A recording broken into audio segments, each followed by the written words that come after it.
أرادوا بموت رسول الله إلا ضربته. جئتك أؤمن بالله وبرسوله وبما جئت به فقد أعذرت إليكم وأعذرتموني.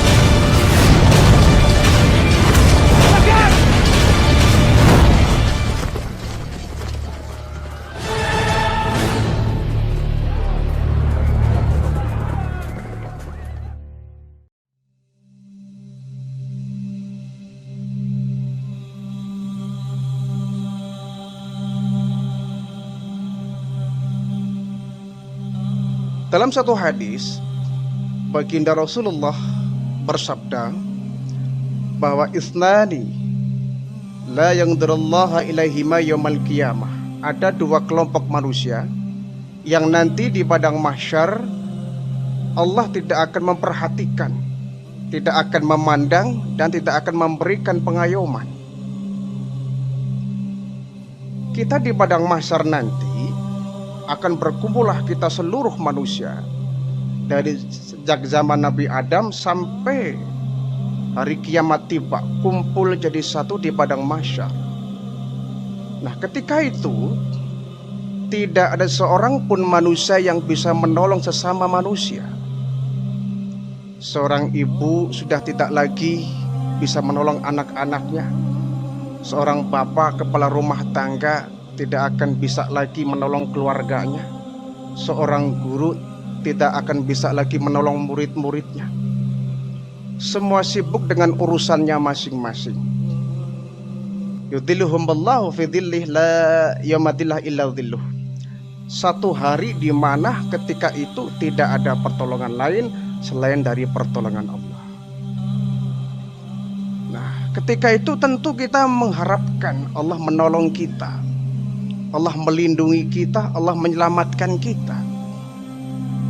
Tapi kata Nabi, ada dua orang yang nanti di padang mahsyar Allah tidak akan menolong dia, Allah tidak akan menghiraukan dia, Allah tidak akan memberikan pengayoman. Istilah anak kita mungkin dicuekin, dikacangin oleh Allah. Ya logikanya jangankan di akhirat ya, di dunia saja.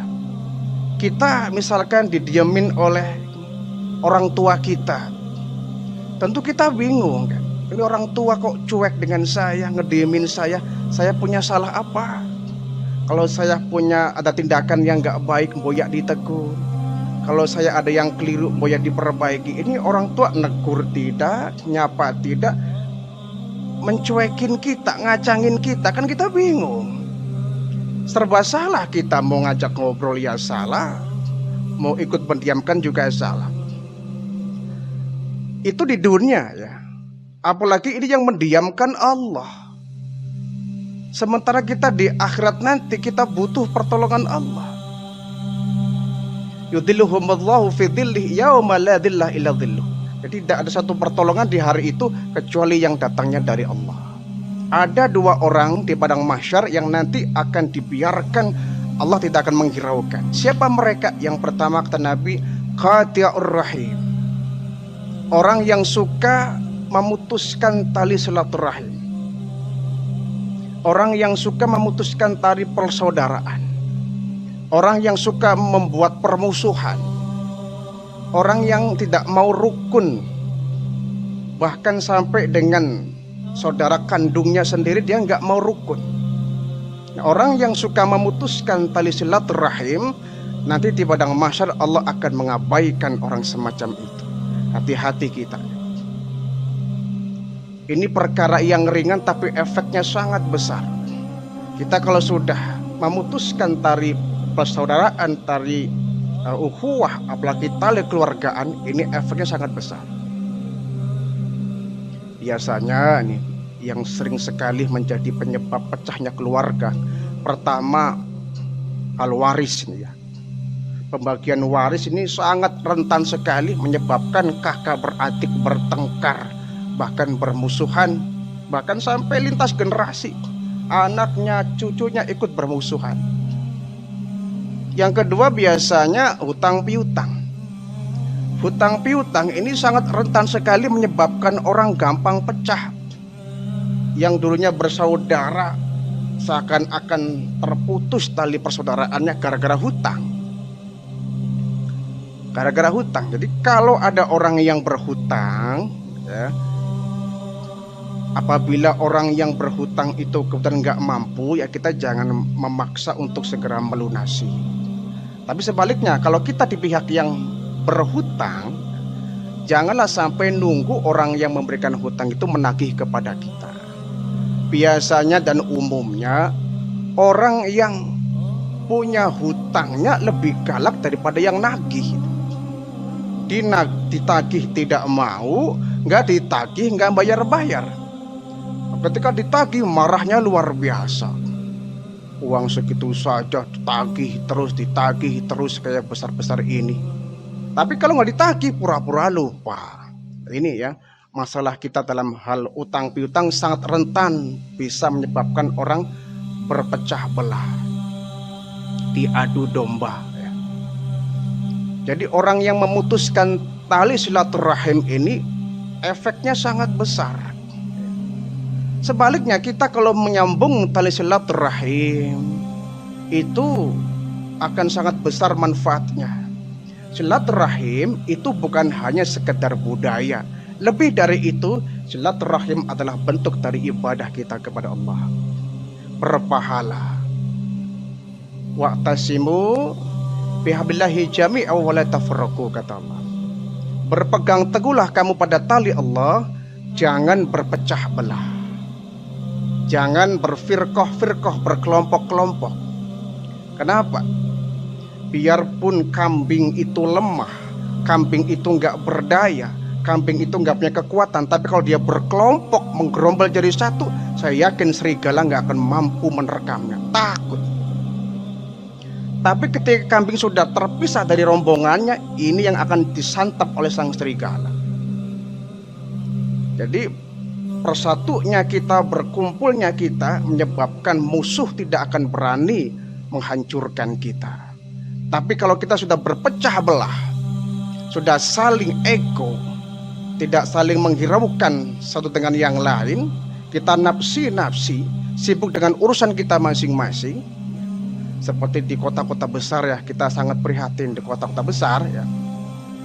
Itu ketemu tetangga itu terkadang setahun sekali. Kalau lebaran baru bisa ketemu dengan tetangga. Kalau bukan lebaran itu jarang ketemu. Yang situ sibuk, yang sana sibuk, rumahnya pun pagarnya tinggi-tinggi. Sekali bertamu yang keluar anjing. Ini kan kita sangat sulit untuk bersilaturahim. Diajak untuk kerja bakti supaya kita ada paguyuban, ya nggak mau datang. Namanya juga di perkotaan ya, lain di pedesaan. Kalau di pedesaan itu kekeluarganya sangat erat gitu ya, hubungan tali persaudaraan sangat kuat. Yang satu sakit, yang sakit lain bisa menengok. Ada yang meninggal nggak diundang pun datang bertakziah. Ada orang bangun rumah nggak diminta pun dia menyumbang. Ada orang hajatan butuh apa dia menawarkan bantuan. Itu di pedesaan. Sangat bagus silaturahimnya. Tapi di perkotaan kadang-kadang ada satu komplek ada yang meninggal nggak tahu. Nggak tahu, tahu-tahu dikubur. Siapa yang meninggal? Bapak si A. Baru dia tahu, astagfirullah. Saya udah lama nggak melihat beliau, tahu-tahu udah meninggal. Ya, karena nggak ada silaturahim. Sehingga ya kadang-kadang ibu-ibu ini sangat bagus ya. Dia punya klub, punya kelompok, ada arisan. Ini bagus ya. Pengajian diikat dengan budaya arisan ini sepertinya bagus ya. Cuma kadang-kadang kalau kita kumpul hanya karena arisan, ketika nggak dapat dia nggak datang ya. Harusnya bagus diikat dengan acara arisan, dia bisa berkumpul, semakin erat persaudaraannya, persahabatan, ini bagus. Jangan sampai kita memutuskan tali silaturahim ya. Silaturahim bisa membuka pintu rizki, memanjangkan umur. Man ahabba ayat setelahu fi rizkihi wa insa'ahu fi asarihi falyasil rahimah. Siapa orangnya yang ingin diluaskan rizkinya, ingin dipanjangkan umurnya, falyasil rahimah, hendaknya dia suka silaturahim. Ada dua keberuntungan orang yang suka silaturahim. Pertama, rizkinya akan diluaskan oleh Allah. Yang kedua, dia akan dipanjangkan umurnya. Orang bertanya, Pak, mana mungkin bisa Pak umur dipanjang-panjangin? Kan katanya umur kita sudah stagnan. Kalau waktunya mati, ya mati. Apa bisa umur diperpanjang? Ya tentu bisa. Kenapa? Urusan umur, urusan Allah. Allah memanjangkan, memendekkan, itu urusan Allah. Itu urusan Allah. Kalau seumpama kita dipanjangkan umurnya, dipendekkan umurnya, kita nggak tahu, itu haknya Allah. Mau memanjangkan, memendekkan, itu bukan urusan kita. Kalau bisa ada yang perpanjang, ya itu urusan Allah. Dulu ada satu kisah ya, di zaman Nabi Musa. Di zaman Nabi Musa itu pernah dikasih tahu oleh malaikat Jibril, wahai Musa, kamu ke pasar. Di pojok pasar itu ada pedagang, seorang bapak-bapak yang besok dia akan mati. Nabi Musa ngecek di pasar. Di pojok seorang bapak-bapak sedang berdagang, katanya besok mau mati. Ketemu dia, dilihatin, ini orangnya nih. Kata Jibril, nih orang bakal mati. Kasihan sekali, hari ini dia akan terakhir berjualan di pasar, besok akan mati. Kasihan. Begitu besok tiba, penasaran Nabi Musa, dicek di pasar. Ketika dicek, kaget Nabi Musa, loh, kok masih hidup? Katanya kemarin Jibril bilang hari ini bakal mati, kok masih hidup, dia masih dagang. Besoknya kali ya. Besok mungkin ya. Begitu besok dicek lagi Nabi Musa, ternyata orang masih ada, masih hidup, masih dagang. Kata Nabi Musa, sudah 2 hari nih orang kok masih hidup, katanya kemarin sudah akan mati. Dicek lagi, dicek sampai seminggu tuh. Sampai seminggu berlalu orang masih hidup. Padahal seminggu yang lalu Nabi Musa mengatakan, ini kata Jibril orang bakal mati seminggu yang lalu. Ketika seminggu sudah berlalu dia masih hidup, Nabi Musa tanya ke malaikat Jibril, wahai Jibril, iya, itu orang katanya seminggu yang lalu dia akan mati. Iya, kok dia masih hidup? Udah 1 minggu dia berjualan, kok nggak mati?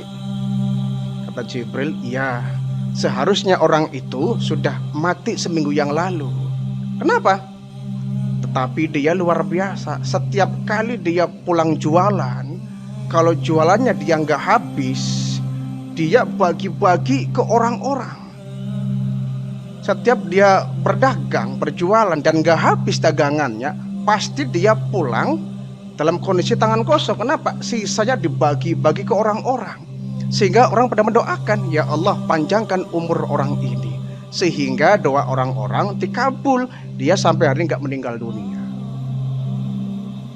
Nah, di sini kita bisa menyimpulkan, orang kalau sudah berbagi-bagi, berarti kan dia datang ke rumah-rumah, dia silaturahim, dia bersedekah, ya pantas kalau kemudian dipanjangkan umurnya. Qati'ur rahim, orang yang suka memutuskan tali silaturahim, itu nanti di padang mahsyar dia tidak akan dipandang oleh Allah Subhanahu wa taala. Yang kedua, wajarusu, kata Nabi, orang yang nanti di padang mahsyar tidak akan dihiraukan oleh Allah, jarusu, tetangga yang jahat dengan tetangga. Subhanallah, hati-hati ya, terutama kita yang memiliki tetangga. Apa itu tetangga? Tetangga adalah orang,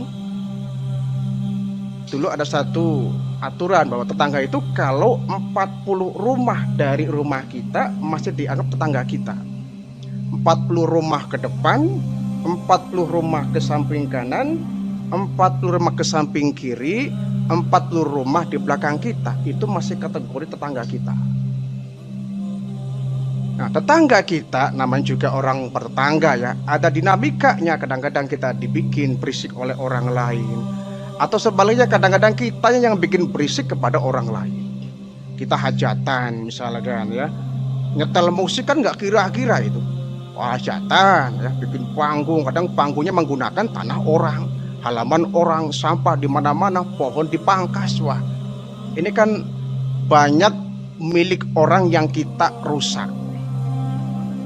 Nah, kalau seorang tetangga dia orang yang tidak suka minta maaf, ya, dia ego, dia merasa hidup tanpa tetangga orang, ya, tetangga tanpa bantuan orang lain. Ini orang ego. Ya. Kita tidak akan bisa hidup di kompleks, di satu kompleks, satu tempat kalau kita tidak didampingi oleh tetangga. Mungkin kita punya saudara tapi jauh. Kita sakit nggak ada yang tahu. Yang pertama kali tahu kita sakit adalah tetangga kita. Rumah kita kebakaran, siapa yang kemudian menolong kita memadamkan api? Apakah tetangga, apa saudara kita yang di Bandung? Nggak bakal nyampe. Tetangga samping kanan kiri kita, mereka berjibaku membawa air untuk memadamkan api itu. Kita tidak akan bisa hidup tanpa tetangga. Karena itu kita nggak boleh jahat dengan tetangga. Yang sekiranya bisa mengganggu hak mereka, kita harus minta izin. Dari hal yang terkecil lah, misalkan kita bakar sampah, ya. Kita bakar sampah, itu sampah kita di halaman kita yang bakar. Tapi kita jangan kemudian berpikir ke situ, lihat asapnya kemana. Kalau asapnya hanya ada di lingkungan halaman kita, nggak jadi masalah. Namanya asap kebawa angin kemana-mana. Tetangga kita kena asapnya, mungkin dia sedang ngejemur baju, bau asap dari sampah kita, itu kan masalah. Itu masalah. Kita harus suka bersilaturahim, datang ke mereka, sering-sering minta maaf, dan minta maafnya jangan nunggu lebaran. Nanti minta maafnya kalau lebaran. Iya, kalau umur kita sampai lebaran. Kapan kita berbuat dosa, seketika itu juga kita harus segera minta maaf kepada orang tua kita, kepada tetangga kita, ya. Karena mereka yang bisa menopang hidup kita. Ya. Saya misalkan, ya, tinggal di Cirebon ini tanpa saudara, sehingga yang memenuhi hajat hidup saya, menolong kehidupan saya, ya tetangga saya, orang tua saya, saudara saya di kampung sana, yang nggak akan bisa seketika menolong kita. Jadi tetangga yang jahat dengan tetangga, dia tidak akan dipandang di hari kiamat nanti. Na'udzubillah min dzalik. Sekali lagi, kita hidup bermasyarakat, kita hidup dalam ranah sosial, kita hidup tanpa bantuan orang lain, gak akan bisa hidup. Kita pakai baju, apakah ini baju bikinan kita?